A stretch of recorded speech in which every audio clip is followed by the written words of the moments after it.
అందరికీ నమస్కారం.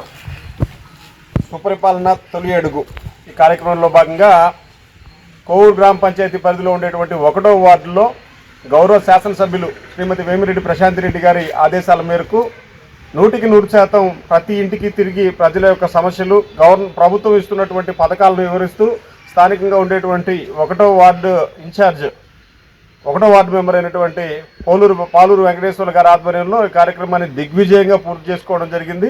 వెళ్ళినటువంటి ప్రతి ఇంట్లో కూడా ప్రజలు నీరాజనాలు పడుతున్నారు. ప్రభుత్వం అందిస్తున్నటువంటి సంక్షేమ పథకాల గురించి గొప్పగా చెప్తున్నారు. అదేవిధంగా ప్రభుత్వం పనితీరు పట్ల సంతృప్తికరంగా ఉన్నారు. ఎమ్మెల్యే గారు, ఎంపీ గారు ఆశీర్వాదంతో, వాళ్ళ సూచనలతోటే నియోజకవర్గం పూర్తి స్థాయిలో అభివృద్ధి చెందుతుందని చెప్పని ప్రతి ఒక్కరు కూడా ఆశిస్తున్నారు. అదేవిధంగా కూడా నాయకులు, కార్యకర్తలు అందరూ కష్టపడి పనిచేస్తున్నారు. భవిష్యత్తులో కూడా ఇట్లాంటి కార్యక్రమాలని, ప్రభుత్వం ఇచ్చినటువంటి సూచనల్ని గౌరవ శాసనసభ్యులు వేమిరెడ్డి ప్రశాంతి రెడ్డి గారి ఆదేశాల మేరకు స్థానికంగా ఉండేటువంటి నాయకులందరి సహకారంతో కార్యక్రమాన్ని దిగ్విజయం చేస్తాం. తల్లికి వందనం దగ్గర నుంచి, పెన్షన్ల దగ్గర నుంచి, గ్యాస్ సిలిండర్ డబ్బుల దగ్గర నుంచి ప్రతి ఒక్క పథకాన్ని కూడా ప్రజలు సంతృప్తికరంగా తీసుకోవడం జరుగుతుంది. వాళ్ళు కూడా ప్రభుత్వం పట్ల అంతే బాధ్యతగా ఉంటున్నారు.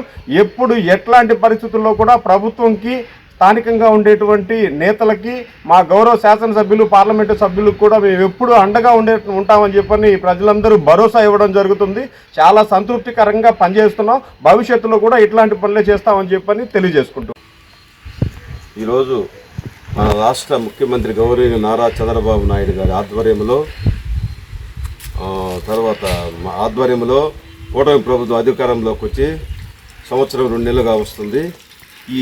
ఈ సందర్భంగా నెల్లూరు జిల్లా కోవూరు 1వ వార్డు లక్ష్మీనగర్లో సుపరిపాలన ముందడుగు కార్యక్రమంలో ప్రతి ఇంటికి పోయి యోగక్షేమాలు కనుక్కొని వాళ్ళకి ఎన్నికల ముందు ఏదైతే వాగ్దానాలు చేశామో అవన్నీ సూపర్ 6 అన్నీ చెందినయా లేదని కనుక్కొని వాళ్ళ యోగక్షేమాలు తెలుసుకుంటున్నాము.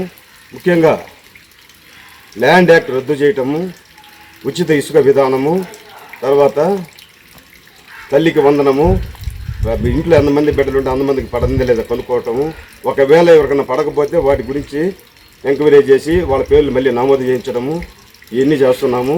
ప్రతి దగ్గర చాలా స్పందన వస్తుంది.